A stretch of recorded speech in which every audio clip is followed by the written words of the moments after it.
Hi, this is Chris Casket from Strigoi, and you're listening to the Dan Chan Show.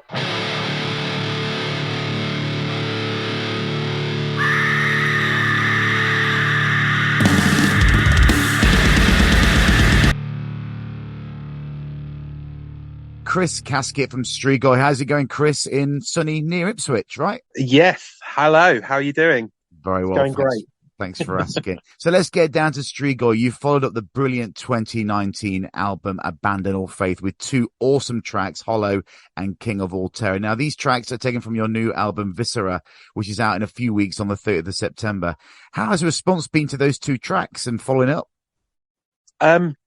Remarkable, I think, is probably the best way to describe it. It's because Greg and I have, of course, like everybody else, been living in isolation, not only physically, but also with these tracks and with this record, that for it all to now finally be seeing the light of day, it sort of makes it feel a bit more real. And it's quite gratifying as to how supportive everybody's been, and the amount of messages. I don't think I had anywhere near as many during lockdown. Now all of a Really? sudden everybody wants to sort of talk to you again.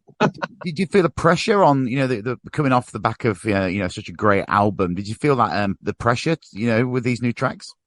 Certainly, yeah. I mean, it's a risk again, because I think everybody kind of agrees that the first record, of course, there was going to be an element of transition from Greg's previous band that I was fortunate to play live bass for, Valentine. Yeah. So there was pressure in that respect, because also it's that difficult sophomore record, isn't it? That you're largely always judged by your second outing. But at the same time, one of the positives of having a protracted period of time away from everything was that we did actually have the scope and the time to be able to really live with these songs and really craft them.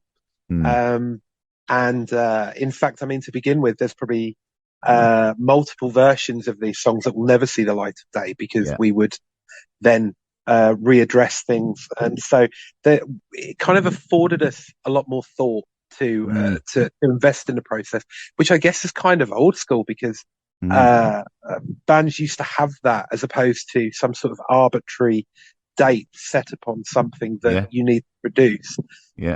It was more of a case of, well, this situation in the world isn't going anywhere anytime soon. We need to do something else. So that was actually perhaps one of the positives, I suppose, that we could really take our time with it to make sure that everything we did was what we wanted now Strigoi to be.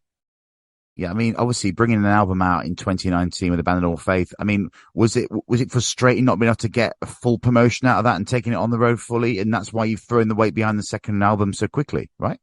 Yeah, hugely. It was almost as though I finished, we both finished the press cycle for that record, and the next thing we knew, that happened. So we couldn't really fully realize those songs either. That's what's been so gratifying about this summer, being able to actually go out there and play these songs, because then the song's finally alive, in my view anyway, that you can record as many songs as you like, but until you put it on that stage and see how it actually works and how people react to it.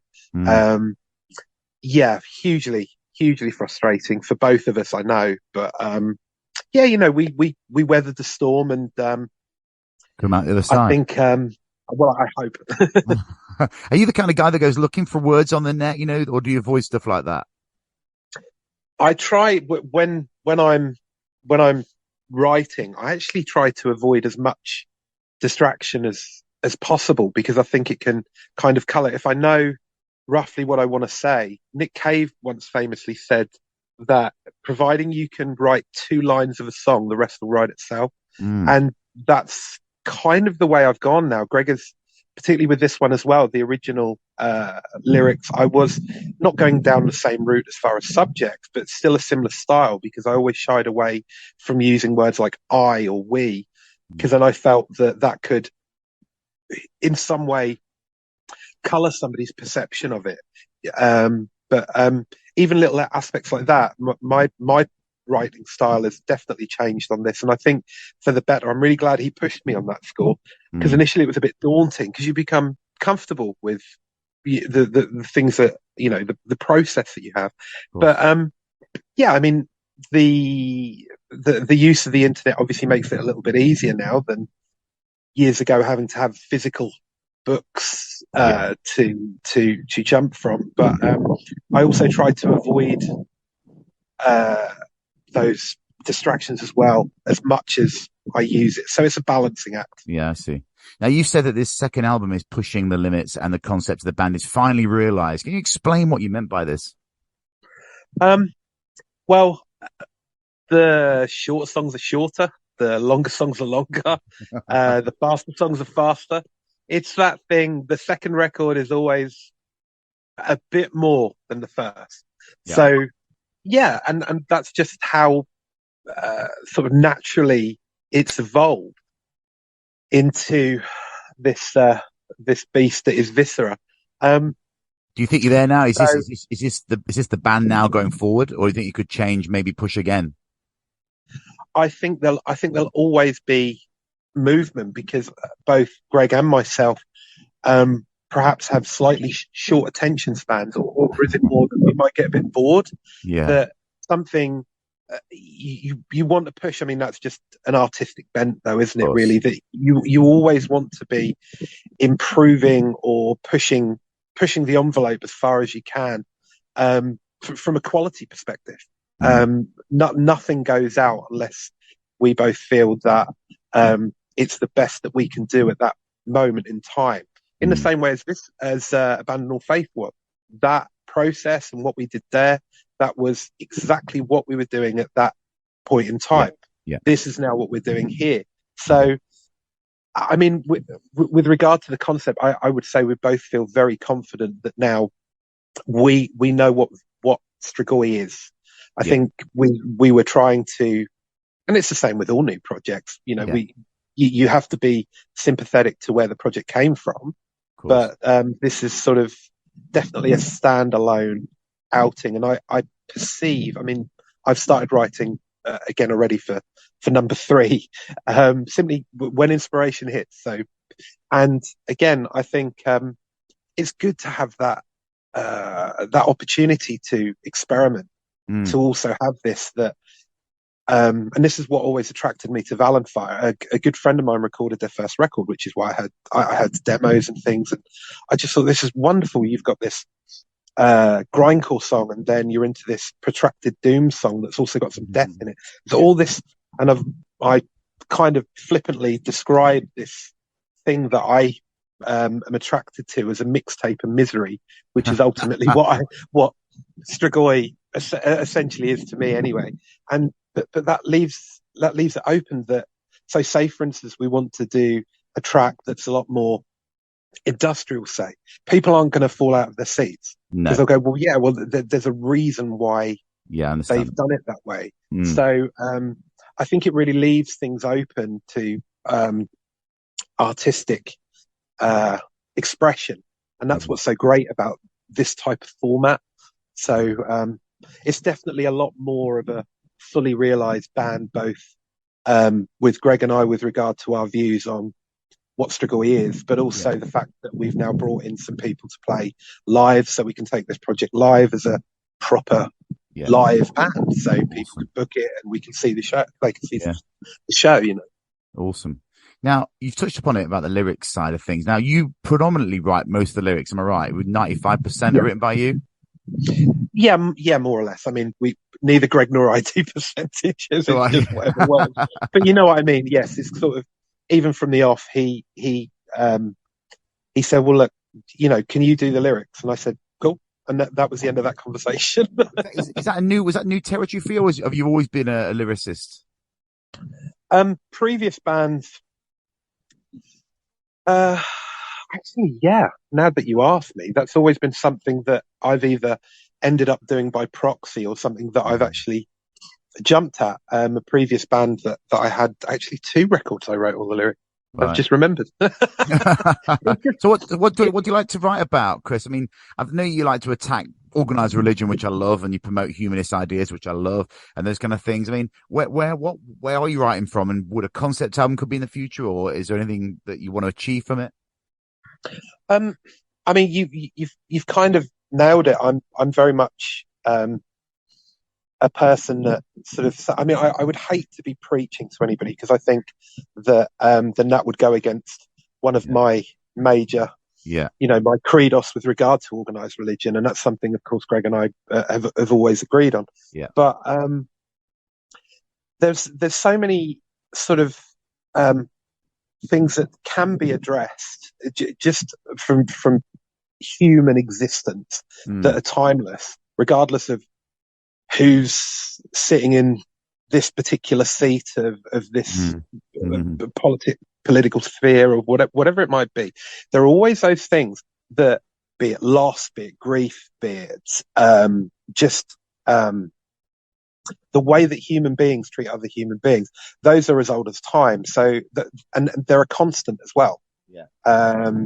So and I'm very much aware of what's going on in the world, and I really like to keep abreast of everything that's happening. It could be part of my previous academic bent, but I do thoroughly enjoy that, and I feel that life is purely an exercise in learning. Mm, So I'm constantly looking for new information or things that are interesting, and so, but that can translate to even things that perhaps on this album at first look might seem somewhat otherworldly.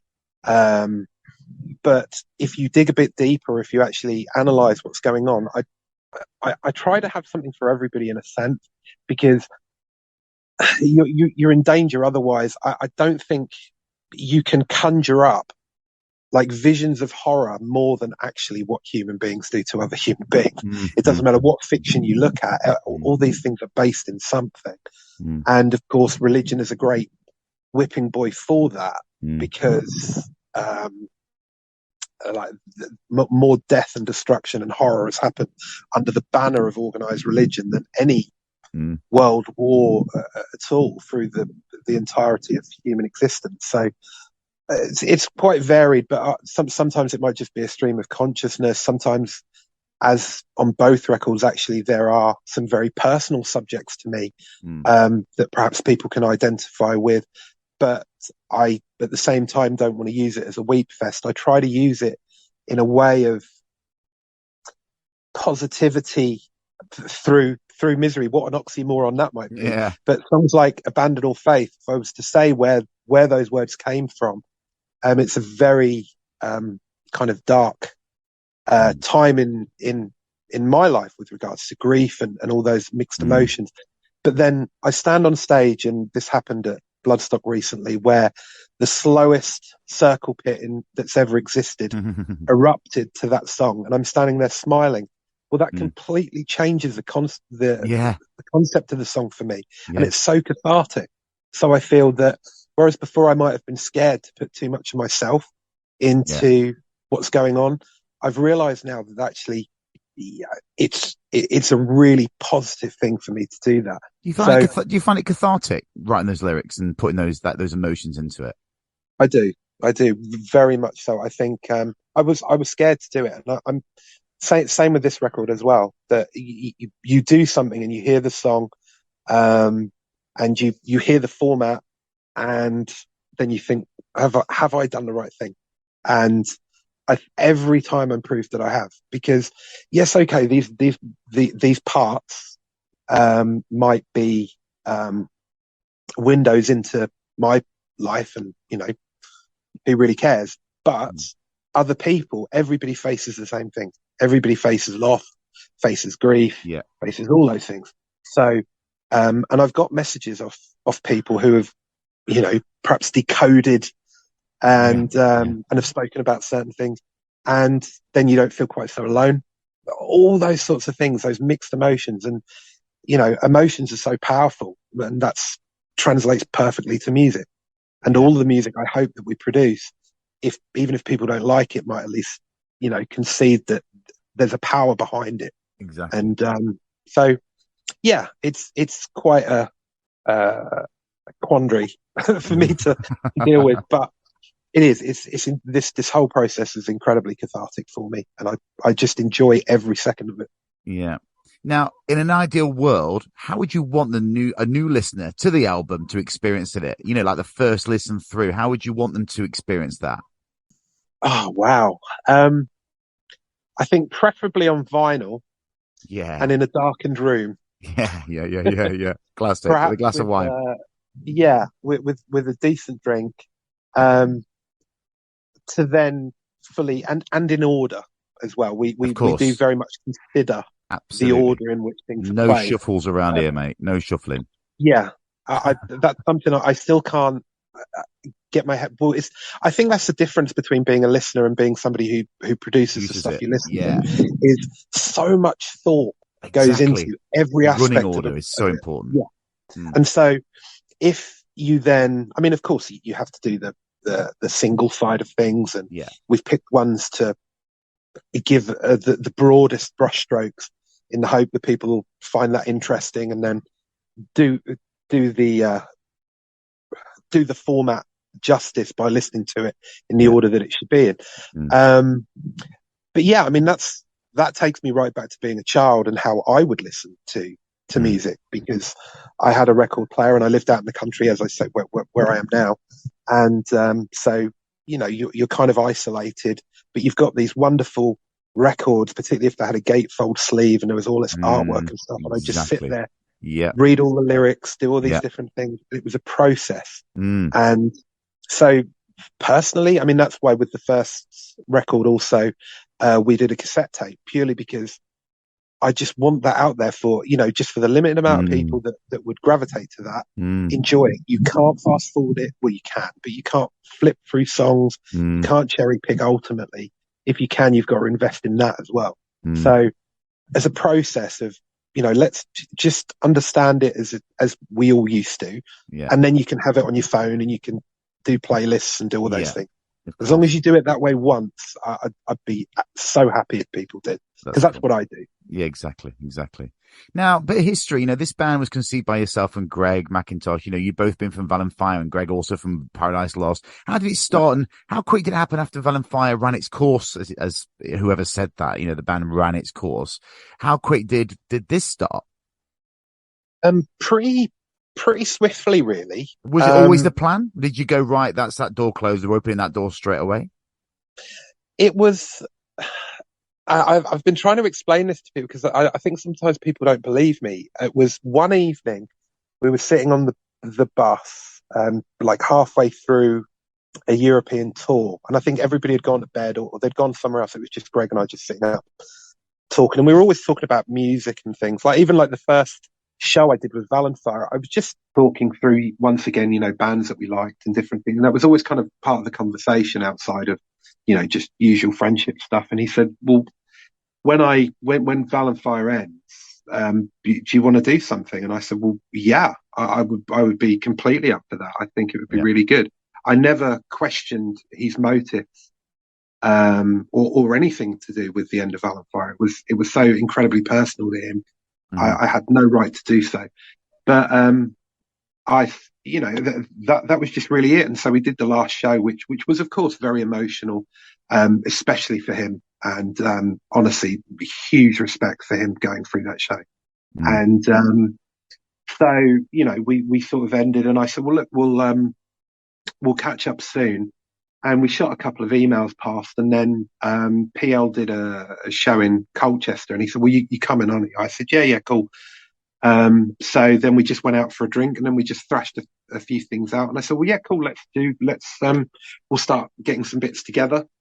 And it was just a very organic process of Yeah. just two friends that like the same type of music and have very similar Nice. sort of, yeah, it was very organic. There was no sort of business proposal or this Yeah. is how we Yeah. can Yeah. do something, The old and school that was one. what I liked. So yeah, that's what I like so much about it, because ultimately you've got to be friends and you've got to have a good relationship in order Yeah. to do these things. Yeah. So I've just been very fortunate. We fell into friendship actually over, like, the first time I met him. The question I asked, I was being introduced by a mutual friend questions that I asked him was purely from a humanistic standpoint. It wasn't something to do with the music or anything. And you just become friends with people, don't you? Doesn't matter what they do for a day job. Yeah. You make friends and then you end up working together. And I do feel very fortunate because although we'd had some time together, the amount of faith and trust that he puts in me, considering now I understand what his career has been like, because I didn't really know much about that either. I'm still working through the Paradise Lost catalogue as we speak. Yeah. I'm still listening to people go, oh, what's it like? So, well, I'm just hanging out with my friend. Yeah, that's it. That's yeah, it. I understand he's done some good songs. Yeah, that's right. That's right. So where did Strigoi come from? Where did the name come from? I think Paradise Lost had just done some Eastern European shows, and I think Greg had seen it. There were a few names that floated about, and that was just it was so open to interpretation. It was just perfect. Yeah, yeah. And that's the thing, it's the band name ends up becoming whatever the band does. Like, I mean, Smashing Pumpkins, if you see that written down on a piece of paper, it's ridiculous, but that's what that band sounds like, or the multitude of bands. Yeah, I get so, that. Yeah, it was on a very short list, and it was just that's just the one. Yeah, that just works. Looks great on that logo. Looks great. So show wise, I know you said you've got your lineup now. What's on the agenda? What's gonna follow the album release? We are in talk. That's the thing. The moment you actually start taking this live, all of a sudden the phone starts to ring. So there's been a lot of offers come through, but we're being again a bit old school and a bit grumpy and saying we want the record to be out first. Yeah. We want to see exactly what's going on, and then we'll jump, because ultimately, I mean, even with these first shows, I mean, we could have done a warm up show. We could have actually had a full band rehearsal, but we rehearsed separately, and first stage we're walking out, and the first three have been big stages, but the photos look good. Like even with the banner with the logo, I wanted to pull off as big as I could that we could travel with. Yeah. So it's from the off, bang, this is what you get. Yeah. This is the show we put on. This will only evolve. Obviously, the bigger the show, the more I can do to make the show even more of an experience. Yeah. We're going to push as far as we can. Yeah. So we will see. Watch your space. Yeah. I mean, whatever it is, it will be out there. This isn't going to be just one of these one-off things. I mean, obviously, Greg has Paradise Lost, which of course is busy. So, but then to me, it will just make this a bit more special as well, because the things that we pick need to be things that are going to be good, that people are really going to get something out of, something that we can do the show, and we want to give people a great experience or a miserable experience, depending on your point of view, to taking this forward. But yeah, we're definitely, there will be a lot more announcements. Hopefully in the next sort of month or so is when we'll probably end up pulling the trigger on something. Yeah, I see. Now, how long was the hiatus between your last gig before COVID and the one after? Was there any anxiousness, nervousness when you went back for your first show after COVID? I think I was probably the only person who wasn't. Sorry, that's my dog just barking at neighbours. Sorry, mate. Carry on. Yeah, go on. I think I was potentially perhaps the only person who wasn't, because I was also kind of tour managing those shows as well. So I didn't really have the time. I mean, I was a bit nervous doing Bloodstock because inside that tent it must have been 40 degrees, and I still, because it was being filmed. Yeah, I still insisted, of course, of wearing my leather jacket on stage, and everyone was just saying, "Please don't. We've lost crew already in hospital." I'm like, "Yeah, but it's being filmed, and this is the show." The look, it's got to be that. I mean, I can have a couple of days in hospital afterwards. In fact, to be honest, if I collapse on stage or say expire, that's brilliant press. So either way, people are going to buy the record. Win-win, exactly. Leather jacket or hospitalization is brilliant. Now, a couple of trivial ones. What's your opinion on the whole Pantera saga? I actually got asked that today by somebody else. Same answer then. I can't really say some things, because there were a few things that I was told a while ago. I think it will be I think it will be great for people who've discovered that band and long after the tragic events that particularly happened to Dime and and losing his brother. If that's going to give people a good show and they're going to finally get to see a band that they really love, then all power to them. I mean, it's not really going to affect me one way or the other. Would you So, go? Would you go? um, I mean, if if if they were playing and I was somewhere, this is going to make me sound miserable. Then, yeah, I mean, of course, I'd go and check it out just from a spectacle perspective Yeah, because, of of course, course.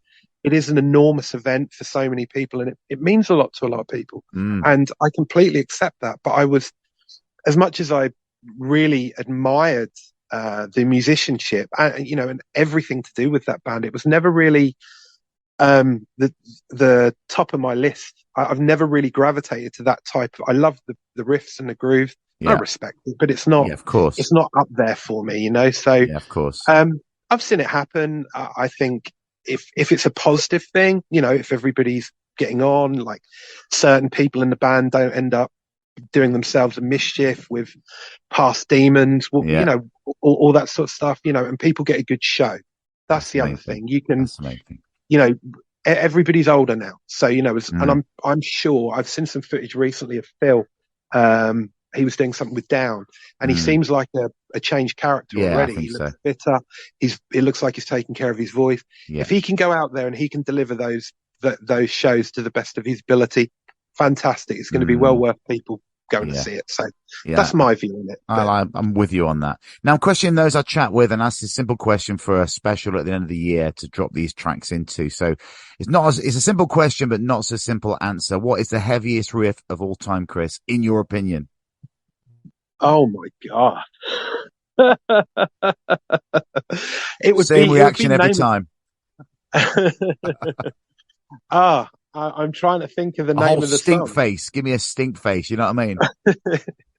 What? Look, whoever wrote it, it was Tom G. Warrior. There we go. Right. Okay. Fair enough.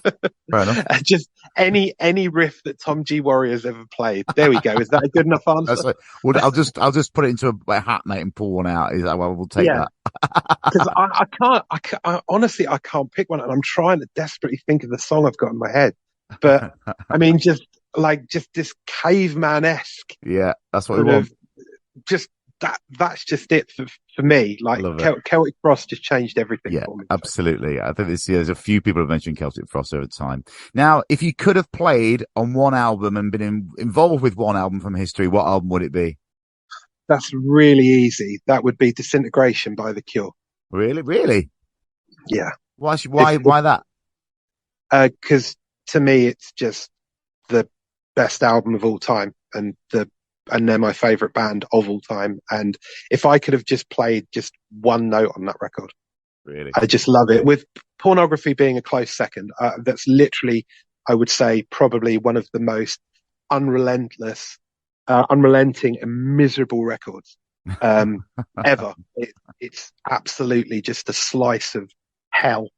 But I know this isn't metal. I know this isn't metal, I but know. for me, I think if the stars align for Disintegration, and that's Mm. it's just my personal taste. Yeah, I'm of sure. course. I mean, don't get me wrong. Like, so watching Ant-Man, and then he says, I will disintegrate you," and then the phone playing songs by The Cure, Disintegration, and it goes into plain song. That's actually a huge riff, Yeah, even though it's keyboard. yeah. Yeah, I still get chills with that record, and that's just that's just it for me. So, a long answer to a very short question. Fine. I can edit it. No, I won't really. Now you're a bass player. I'm a drummer. What's the best joke relating to either instrument? Um, Playing the instruments in general, isn't it? I think that. I like this one. Why couldn't the bassist get through the front door? No idea. He couldn't find the key and didn't know when to come in. Thanks for joining me on the show, Chris. It's much appreciated. Good luck with Viscera, and I'll catch you on the road hopefully soon enough.